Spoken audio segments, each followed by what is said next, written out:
The Coach Peggy Show, all things wellness with Coach Peggy Willms. How many people in your life have told you you're half of this or half of that? Have you settled for less than being all? Well, no more. Welcome to the Coach Peggy Show. I am Coach Peggy, and I'm telling you we are about all things wellness. My mission is to clarify wellness is not just nutrition and fitness. This show is about all things wellness, and you deserve it. It's about your money, about your lifestyle, your beliefs, and even romance. We bust through your comfort zone, and we're going to redefine your boundaries. We're going to extinguish. Hey, you guys, I am so glad that you're here with us tonight. I know you're already taking a peek at James for a second, but hey, listen to me. Wherever you are, I am so excited about tonight's show. I have been looking forward to this. People have been contacting me about this. Mr. Redfield is in the house. So if you are walking, listening to us, or watching us, welcome. And we are excited to talk about not only this book, James, Mayhem to Miracles, that we both contributed to, but your Celestine Prophecy book from years ago, which sold 23 million copies. People, that's amazing. 165 weeks in New York's, is that right? New York bestseller list. Is that right, James? Well, it's 3 years, Yeah. just short of 4 years. So. And a movie. You never know, when you write a book, you never know really what's going to happen. And you never know what's going to happen. Miracle of writing. We have all sorts of things we're going to talk about. So we can talk about how we're the chosen one, which is kind of your story in the book that leads up to the Celestine Prophecy, and so many things that you said I absolutely love. And then if we've got any comments out there, questions, you guys go ahead and post them and we will get to you. And first of all, I want to read just a quick bio for our gentleman here, our man here in the house. He's a very successful author, as I said, from Celestine Prophecy, which has sold over 23 million copies, and a writer and producer of the movie with the same name. And he is also a contributing author, as I said, to the Amazon best-selling book that just came out in October, Mayhem to Miracles. We have 30 other contributing authors to that book. He's doing all sorts of interviews, so he's probably absolutely exhausted trying to keep track of this in his busy schedule.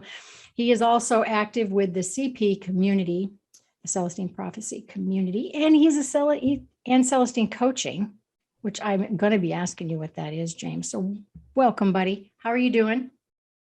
Doing well. We're busy right now, but getting out there, getting the message out. It's time to wake up and connect and find your own consciousness in this crazy world. It is. Are you getting ready for the holidays? Speaking of crazy world. Yeah. Whatever that is. I love the holidays. It's always a pause. It's it's a finale for the year. It's all like all those good things, and it's one of the things that can make us feel normal. Again, and it's been my perception of what has gone on has been a whole lot of manipulation on the part of the powers that be, who want to make a lot of money, and it's a terrible shame that I have to go public and say that. But without a doubt, those who are awakening realize that none of this had to happen, and it's all going to come out, and we'll be better for that. Can't wait to get this hour started. I want to go back. To you as a teen, young gentleman, just 5 years ago, and I want to ask you back then. So you were a great student. You went to college. You were involved in the church, and you started to think a little bit differently. So the beginning of you have some science that you're thinking about. You're listening to the religious kind of concepts out there, and you start to think a little bit differently. So can you take us back? Because I really want to start to understand when synchronicities started to happen for you, and when your road kind of went down the path it's on now, which is beautiful. Okay. Well, for those who want to know what synchronicity is the experience of meaningful coincidences in your life that take your life down a road that feels special, it feels destined, It can be something just something someone says, but it can change your life. And those are the moments that this world is designed for us to have. And we're just putting all of it together. And I first started reading Carl Jung, who was a famous psychologist, early 20th century, broke from Freud because of Freud's materialism, and created a psychology that included consciousness and included the spiritual experiences we as human beings can tune into, that make life worth living, that make finally life makes sense. And he was very famous in his own right, and he discovered this and sort of brought it to consciousness. People have always had these serendipities, these mysterious coincidences, and it was thought to be a spiritual moment. But as when Jung named it synchronicity, a meaningful coincidence, he was really pulling back from a very materialistic scientific worldview at that time, back into the importance of spiritual connection and experiences that happen. And one is synchronicity. Now, synchronicity, again, is the experience of a meaningful coincidence that somehow solves a problem, inspires a person to develop some goals in terms of what they want to do with their lives. I mean, it's all about the journey of life, and the fact that if mysterious coincidences happen, then it means we live not just in a material world but a spiritual world, because we get help. So that being said, back in when I was first pursuing graduate school in psychology, and wondering what I was going to do with that, how I wanted to pursue at the time I started thinking about writing. I was just out of undergraduate school, and that's a time where you have to join the world somewhere, right? And everybody who's been to college knows that feeling. So what I really wanted to figure out what I wanted to do, and then it's as I write in my article, I started to have a lot of synchronicity happening that pointing to that I should write a book. I pursued the psychotherapy path, but it became very clear that there's that I was getting all these coincidences about writing. I did have an early life where I wrote a lot and won some writing contests and that kind of thing, but never would I have thought to really start as young as I was to write something as long as a novel about spirituality. And it's I was the good everything was preface, as they say, but that whole time in my life, everything was a kind of preparation to talk about what we were discovering from a spiritual point of view, in terms of finding a deeper spirituality and this magical synchronicity in our lives and that sort of thing. And it felt, and I'll give away a part of the article because it sets up everything. I in the middle of that sort of angst over what I wanted to do. I went out camping way out in the old growth forest, and I had what I considered at the time just a major daydream, a powerful daydream in which I saw the whole thing.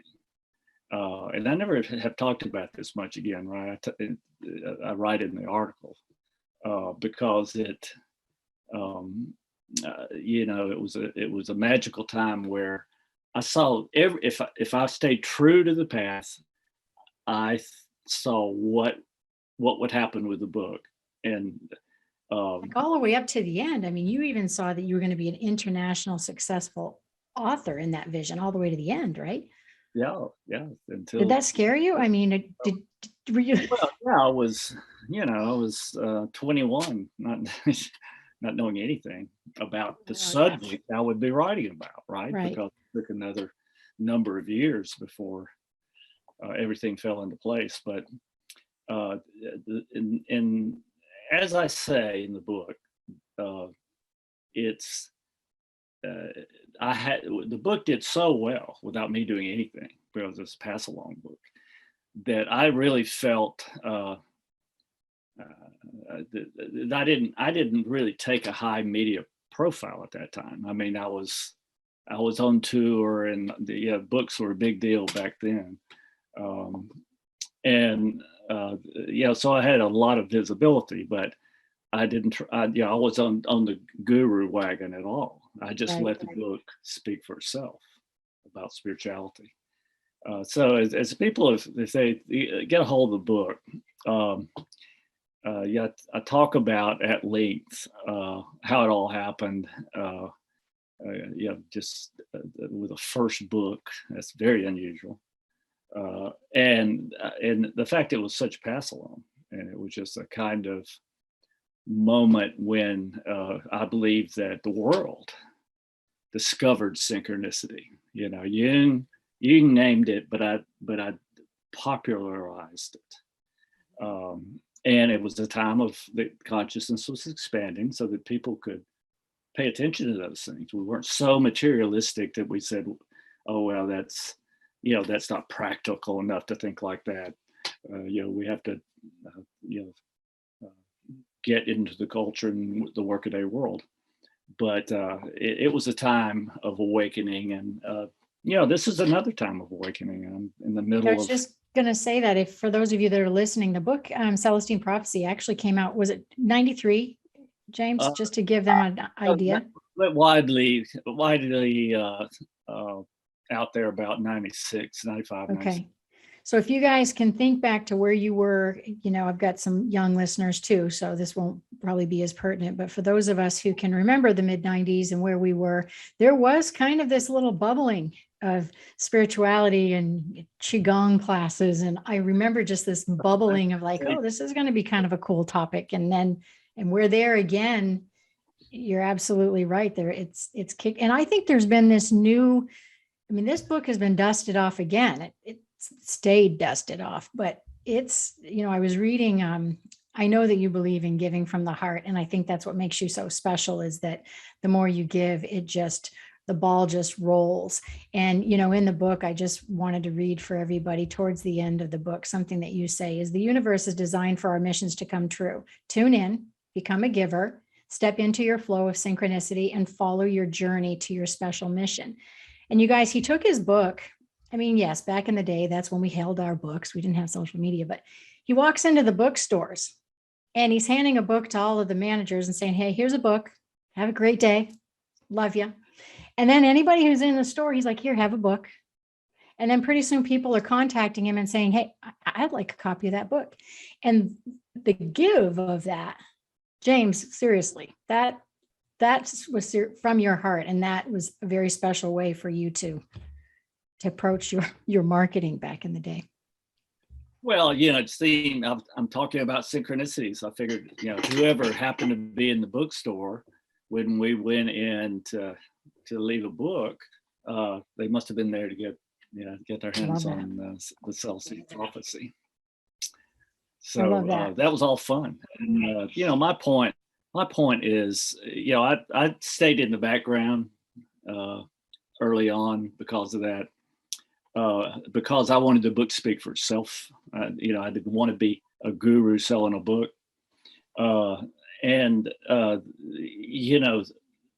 My problem was that I didn't want to think, that I was special. Why was that? Because I read that. I resonated with that. And I know people will resonate with that, because I want to ask you, did you come from a place of, I'm going to put words in your mouth and I don't mean to, but not a perfectionism place per se, but like being the chosen one? Your article in this one says, in this book is that we're all chosen ones, but I feel right where you were. I'm right there right now where I'm like, that next step you take where you're almost ready to sabotage yourself because you're like, oh, I'm not sure I want to step into that. So when you said that, I just was like, oh, I'm feeling that right now. Well, it's the message of the Celestine Prophecy is we all have a mission, right? So in that sense, as you commented, we're all chosen, and we're chosen to do something. It's not all fame and fortune, but it's I believe very much that we all have something to do in the destiny of the world as it unfolds in our lifetime. Something we're supposed to do. It could be with one of your grandchildren, or right. Something it's total stranger that you help synchronistically. But whatever it is, I think that we actually feel it building, and we also kind of know what that moment is. And in my view, it's some kind of theme that we teach. It could be any project, any new invention, any of those things that the world needs. But if we get into that synchronistic flow, I'm talking about that in my new book. So it's getting into that, and I think the thing about it is consciousness since those 20 years has expanded remarkably. Now people say, well, is that right? People are acting crazy out there, but it's this sense of there's something I need to do, especially in the younger generations. There's something I'm supposed to do, and that's a higher consciousness attitude. What we're doing is figuring out exactly how to step into that kind of flow, because we get help if we get into this giving. We talk about the basics of that, but if we get into this giving mode, what happens is that we draw more people into our lives that help us, meaning they come in just in time to tell us something or share something that helps us solve a problem or move through a roadblock in our own lives. So if you can get that flow of synchronicity, where every time you hit a roadblock or have a self-doubt or have a question even, somebody is right there coming into your life. But you have to be a giver. Is the whole secret to life is to learn to be a giver, and that's for all of us. That's a kind of a breakout of defensiveness into giving and letting life flow, and it's easier. Synchronicities magnify once we can get the conversations going. I wanted to ask you if we were walking on a stage tonight, and I said, okay, James, let's go. We've got ages, let me pick something, 15 to 25 sitting out there, and we got to give them something. We've got to give them hope. We've got to say something to them tonight. What would we be talking about? Would we be giving them some new coping skills? What would we chat about with them tonight? Well, I think what we have to chat about is that you don't have to be clamped down. You don't have to be restricted. You don't have to feel like a rich economy where you had so many opportunities was shut down when it was never done before in the face of a pandemic of any kind, because it hurts more people than it helps. And that was done to young generations. And once you realize that it was done for a lot of psychopathic multinational corporations to make a lot of money and to buy up a lot of property and buy up all these businesses that people had to sell, then you know exactly what it was all about. And I'm sorry that the news media lied to everybody. I really am. I think it was a terrible, psychopathic thing to do, but that's exactly what happened. And I'm not giving any evidence because I don't want anybody to explore what I'm saying because I say it. But the more people that, the awakening is, a terrible thing has happened to the world, and it's going to take a long time to get back. But, there's a consciousness that we can embrace that will help us on our journeys, and we can still be productive, and we can still break through to our dreams in the world. It's just everybody has to come to a kind of resolution about what we've just gone through. Yeah, I think that's a good point, is accepting what it was, but we got to draw a line in the sand and kind of step over it and get over it and move. But it's I listen to the younger kind of adults that I work with, and there's such they can actually take advantage of it. There's such a concept that they have right now of living in the moment, much more so than even we were 5 or 10 years ago, where it's like, we could be shut down at any, be grateful we can get out of the house. They do have this little bit of, energy they can take advantage of. And, and they're doing that, it's just, yeah, it's it's in a way, what's happened revealed a lot of corruption, but it also lit a fire into everybody. Yes. And now we can't just take life for granted so much. The economic,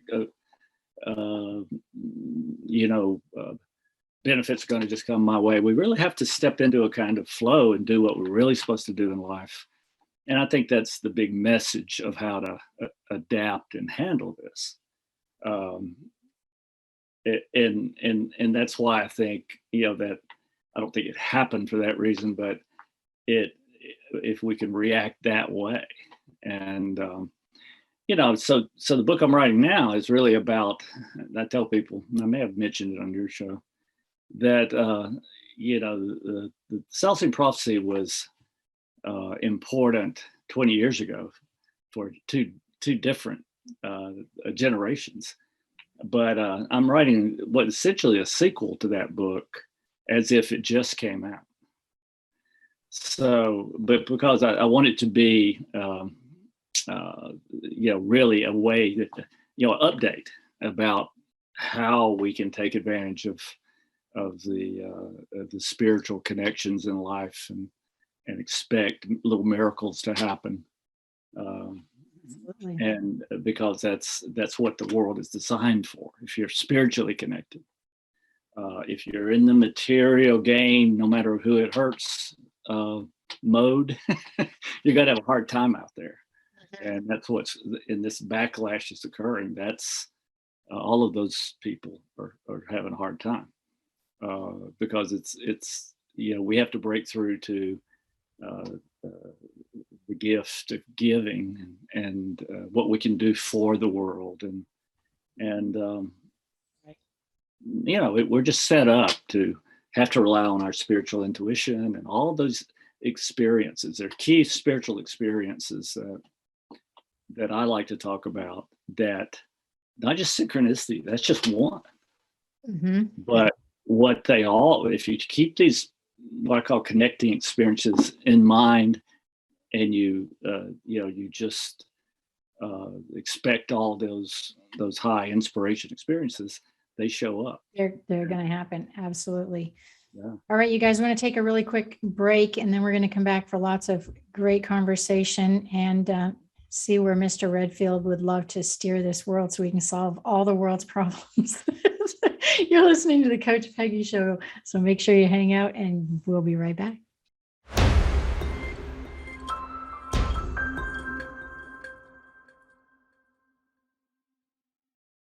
Hey, you guys, I'm so glad that you are with us tonight. You're listening to the Coach Peggy Show, and I have author James Redfield here, who's just more importantly an amazing human being than he is an author. And we are chatting about You know, years and years ago, he wrote a book, years and years and years. Just kidding. He wrote Celestine Prophecy. Listen to me. And he's still writing. And we both contributed a book to Mayhem to Miracles. And we're going to be talking a little bit more about miracles. And when we were on commercial break, I was saying to him that it is really kind of cool, this collective consciousness of people deciding not to go back to work. I don't know what else to label it, but we do need workers out there. But it's that kind of mentality, I guess, what I was saying, James, of just people wanting to live more in real time and enjoy and meet their neighbor. Like you said, hey, I hadn't walked across the street and said, hi, how are you? And I lived here a year and a half. So, yeah. Well, it's it's probably going to be some supply shortages and all, that are coming up that make things difficult. And we sort of need to pal around with our community that's around us.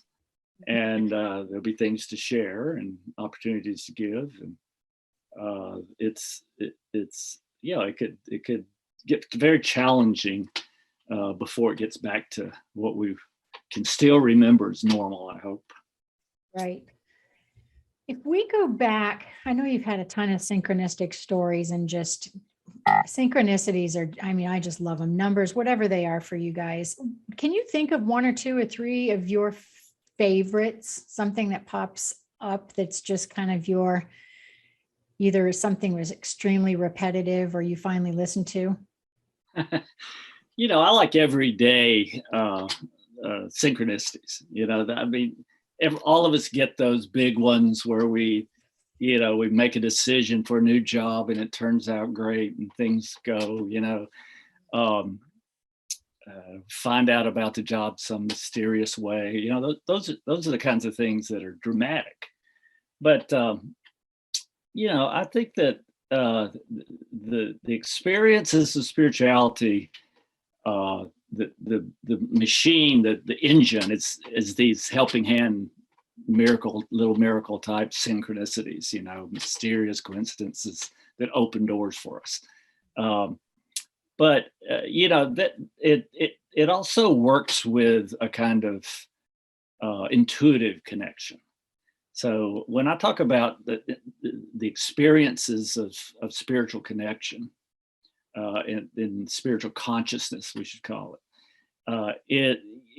They're real, and when we start to open up to that, and allow what I like to call getting into a state where we allow ourselves to be guided, then more and more synchronicity happens. And I like the intuitive.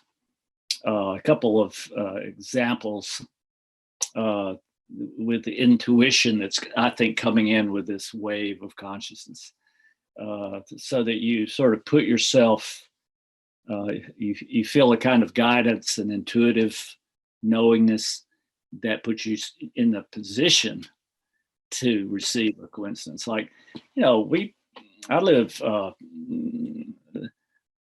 on a nature preserve, wildlife preserve, and so we have, and there are a lot of large animals around, and so we need dogs, big dogs, that bark and let us know, what's going on in the forest here.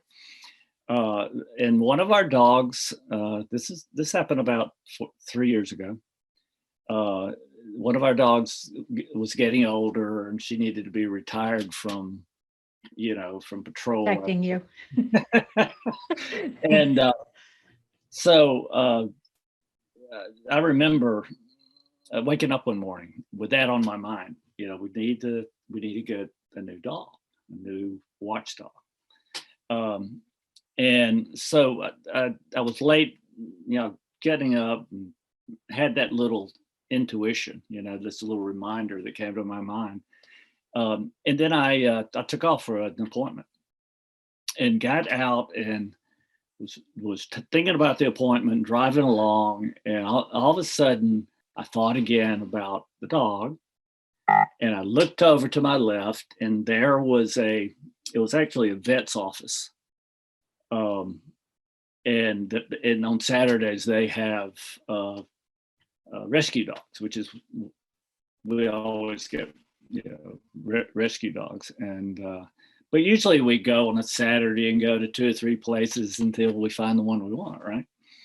But I just had I looked and I was late, right? So I was just going to drive by, and I said, no, I looked right at that place. It popped into my head again. And so I just said, well, it'll just be a little later, right? So I just took the turn, went into the office. And as soon as I walked in the door, I looked to my right, and there was our new dog, Ginger, right? She was right there. And we had wanted a lab mix, and that's what we got.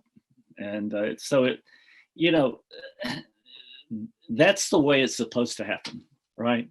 Once we get tuned in, and again, this new consciousness is helping us do that. We used to be so materialistic that we just operated with our rational mind, that we'd grown up with. And now we're tuning in again to our guiding intuition, which is a kind of knowingness, right, that comes to help us along. So it kind of works that we get a hunch to do this or do that, but it's also putting us into a place where the flow of synchronicity can take care of our needs. Now, that's not the dead, universe that science tells us is out there. That has no, there's nothing spiritual going on. There's, everybody is dog eat dog world, and we have to make our way by force. That's erroneous description of the universe, but it's so built in. It is. It's so built in, and we just have to realize that there's a path of consciousness that brings around this knowingness. The Aboriginals in Australia, they go out to hunt, right, for their food, but never do they run something down and kill it. That animal who wants to give themselves for their food shows up mysteriously in front of them. That's the way the universe is really designed to operate in. So how do we get that opened up? That's what I was going to ask you, because do you have a certain meditative practice, or so that you stay, like, how do you keep your cup filled up so that you're in tune most of the time? And how do you know if you're not in tune? What happens to you? Well, the first thing I believe is that, we start, if we really want to be cared for like that, we have to care for others like that, right? Because it's the giving is there's a giving principle in this universe. It's the one that we have that's so hard for us to get into, because we still have this scientific materialism we're trying to break out of that says we live in a dead universe, nothing mysterious happens, figure it out rationally. We have to break out of that. But we have to, I think, prove to ourselves first that that there's a karmic structure. So what would it be about? Helping. It's all around helping. What else would the design be, right? So we have synchronicities that help us. We also step into this design experience whenever we decide we're going to help others at least half of the time. In other words, we're going to think about not what we're doing or what we need help with, but what another person might need help with. And that's a practice. That's a practice. That's a practice. You have to interrupt yourself going through your list of stuff to do every day and say, okay, slow down. Who am I passing on the street? What is there something I can do in the world to help someone? And I think the model for that, I think you and I have talked about this before. The model for that is, if you want a lot of synchronicity to help you, then you have to tune in and ask yourself, what can I say to another person, even if it's a casual conversation that might be a synchronicity for them. And if you ask that question, if you remember to ask that question with a total stranger you might be talking to, something will come up. How you handle this particular problem, what you're most excited about as possibilities in the world, anything that could be informative, and just ordinary cash help, right? Now, so, and that's tithing, right? Right. Now, the tithing is all through the scripture, scriptures from different religions. It's all about, in fact, in the Bible, it's interesting that it's the only place, tithing, the issue of tithing is the only place where you can test the divine hand, right? The divine in the world. You can say, okay, I'm giving. Where's my help? When's it coming? You can do that according to those scriptures. So I'm just saying that it's an operating principle in the world, I believe. And if you're thinking, how can I be a synchronicity to someone? It will come to you. Just like when you're tithing, I mean, I tell people, tithe 2%, tithe 1%. It will change your life completely. This is not you're not doing it to be seen. If you remember to do it just a little bit, what you do is you walk around with some money in your pocket that's not yours anymore, right?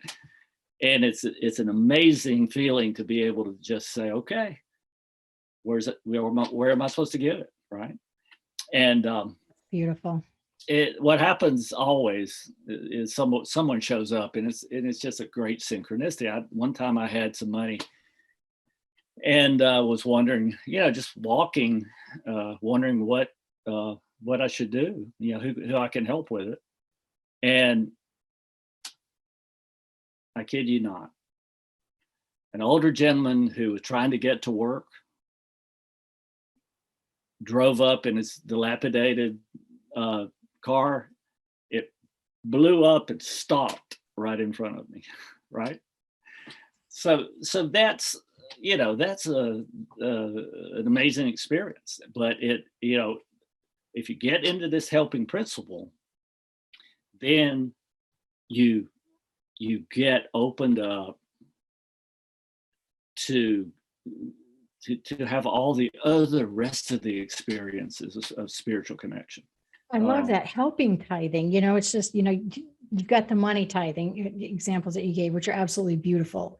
But I mean, even just offering the advice, like you were saying, and then the synchronicity, it starts to come back at you. And when you come from that giving, like waking up, taking a shower, going out into the world and just going, what can I give today of whatever, fill in the blank.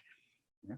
And that cyclical karmic, wiring coming back at you. Designed. It's something gorgeous. It's something that native peoples know more about than we do, but it's what civilized world has forgotten or never knew.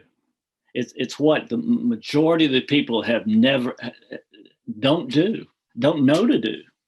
Right. So I really talk about it as, prove it to yourself that this works, that this is the design of this world that we're in. This is the way you're supposed to live in this world that has a principle of giving as its basic karmic structure. And let me tell you, you'll get lucky. And it's mostly with synchronicity coming and happening right in front of you to keep you on the path. But you'll get lucky. And here's another one. You'll get protected. That's where the protection is. That's the timeline of protection. And you know, if you pursue spirituality, all the scriptures say, knock and you shall be, it shall be opened unto you, ask and you shall be, it shall be given. It's a miracle place, but not if you are trying to figure out a way to grab or manipulate for a living. That won't work. Love that. I was looking, I actually wanted to share that, your 9 insights for Celestine Prophecy. I want to just read them right now. Sure. That'd be fun. Meaningful coincidences.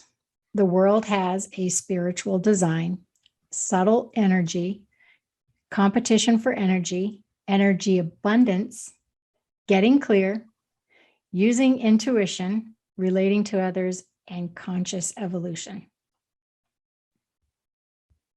Mic drop. That's a great one-word description. I talk about them as experiences now. They're definitely insights, but they're insight into the way the world is designed to operate. Because we're still talking about this 20 years later, James. 30. It blows my mind that you're so humble. And you guys, listen, he's so humble. And you weren't even really wanting to say, hey, you guys, this is my book, and you're kind of like, hey, here's a book, people, like, if you want to read it. And here we are 30 years later, and that the insights are now a word that you can use is experiences. Like, hey, Peggy, I'd like to use the word experiences instead of insights. Now you're rewriting it for modern day, but it's still applicable. You've got to be proud of yourself. Come on. Well, I don't know.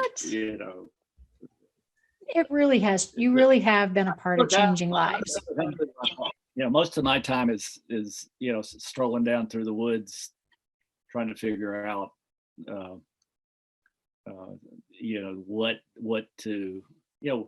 what the world needs now, and that's that happens to be love, sweet love, James. What the world needs now. That's what I do. Everybody else that has another one just as important, but we have this finding consciousness now, and the challenges that we're having is the most important thing that anyone can do. You got to go spiritual. Right. It's a wake-up call. You can be protected. Time is of the essence. And there's more people on board, and there's more quote unquote evidence, believers, more of a collective than there was 30 years ago. So it's the time is here. But we have two younger generations that are at a crossroad. They're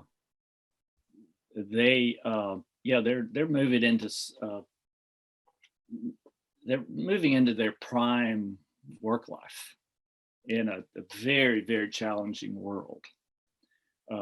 So it's very, very important for them to get connected and get on this spiritual path and believe that you'll be led through all the challenges. There's the meditation, you mentioned that's essential. Also getting rid of problem emotions. That's also essential. Well, like you said, you brought up connection, with everything that happened. We're still talking the word COVID almost 2 years later, but we know that the separation with mental health, we know that that's just been unbelievable. And that sense of community and a sense of belonging and a sense of love and connection is so vital, that if we can meet on the same page with, giving and coming from a helping place, a helping hand, and that we're all more alike than not, and that we can do this, we are primed right now on our timeline to move this more rapidly than we probably were 2 or 3 years ago. If we flip this and use it for our advantage. Yes, and to me, there's there's just a couple of measures to measure whether we're in that connection with, with the divine design, really. And what's essential is to deal with problem emotions in the right way. And I recommend a ordinary walking, you don't have to be in a dark closet, meditation that and it's really a mindfulness meditation where most people understand is that you sit quietly, try to find a quiet place. Every time your mind takes you somewhere else, you just let that go, right? But there's another important measure here. It's not just your thoughts. You have to let go of your emotions. All the problem emotions, that I believe it's 3 major emotions. One is anger, one is anxiety or fear, and the other is hurts that we think other people have done to us that we can't let go of, right? Yeah. Come back to them, oh, why did that happen to me? Those are problem emotions that keep you in this material, hopeless world. In the meditation, be able to let go of those problem emotions is opening the heart, which is a experience one has to discover. You can't. It's not a mental idea. Oh, I'm opening my heart today. That's a mental. Or you say my heart's already open and don't bother me anymore. Right. Yeah. There it is. It's asking for this emotional connection with the divine, and that happens through a kind of agape love experience. So, in a materialistic world, love is mushy and too romantic and silly, and although we all love, right? We have we love our spouses, our parents, our children, our puppies, Ginger. We love our Ginger. Right? Yes. What we don't do is live in a state of love. We wait for love to be pulled out of us, and that's great because it's we have to have the feeling, but that feeling can be cultivated as an emotion, a major emotion, and that's the thing that I stress more than anything else now, is that you've got to find an agape love without an object, as your major emotion. Get up in the morning, what am I feeling? Well, I'm pissed off. Oh, right. Okay, let's let it go. Find that heart opening again that has, the culture has gotten so hard and cynical that I used to have audience go, argue with me about this, right? Right. Not anymore. Not anymore, because we've been through so much now. We can go, give me the love. How do you do it?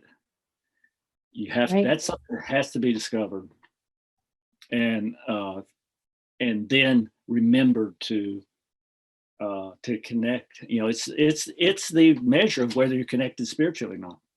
If you're running around in your head, you may be thinking great thoughts toward people and trying to do all this good stuff, but if your heart's not open, you're not grounded in this force of creativity. This is the most creative force in the human being, is this centered agape love, and it's from that springs forth it's habit. It takes practice, and it takes, it can become mindless once you get good at it, but we still have to course correct. We're still human beings, and it's still a challenge, and we can do this, people. You guys, I'm so excited that James has been here. How do we want these people to find you, and when's your new book coming out? Like, what's next for you? Book will be out sometime in July, I think. Okay. I think. and CelestineVision.com. We have a community of people discussing all this. We have coaching. If you want, spiritual oriented coaching and consciousness oriented coaching. We use the Enneagram, which is hot right now because it helps us make the inner changes that we want to make. And it also unlocks what our gift is in the world. And is what I think a lot of us just want. Our gift. We want to know. Yeah. And it's clear as, it's a great, the church fathers, it came from the past in a very mystical way, and it just caught on in the 50s and 60s, and now it's being taught everywhere. It seems like, but it's awakening tool. And so, I want people to reach out to you, and if you guys cannot find him through social media, if he does not get back to you, I will find him for you. You reach out to me. I will send in the troops. I am so glad that you were here, James, and you keep writing, and you are changing lives. And you guys, I will be taking a little bit of a break on my radio shows until next year, 2022, but I will be having some happy hours with some fun people for the rest of the year. And just as a couple of housekeeping things, you can hop on my website at peggywillms.com, and I'm going to be coming out with a compilation book with my buddy, Dr. Marcus Vetstein, who's an endocrinologist. And we're looking for 30 contributing authors, and you can find out more about that on my website. That's so amazing.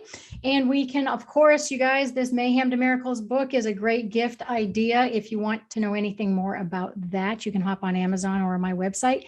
And next Wednesday, the 15th, Stephanie Redfeather, she's going to be on a happy hour with me. She is an amazing person. She has decorated, or she has been used her own artistry to do some tarot cards, and she's going to be on a happy hour. So stay tuned for that. James, thank you for coming, buddy. I appreciate it so much. Happy holidays. My pleasure, Peggy. Keep up the good work. Okay. Good night, everybody. You've been listening to the Coach Peggy Show. Have a great night.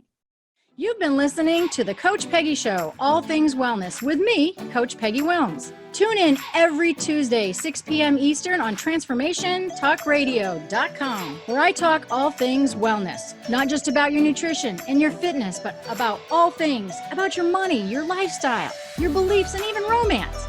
We help you truly understand all things wellness, and it's not just a diet. The Coach Peggy Show, we get bold, we get badass, and we never go half in. For more information or to connect with me, go visit allthingswellness.com.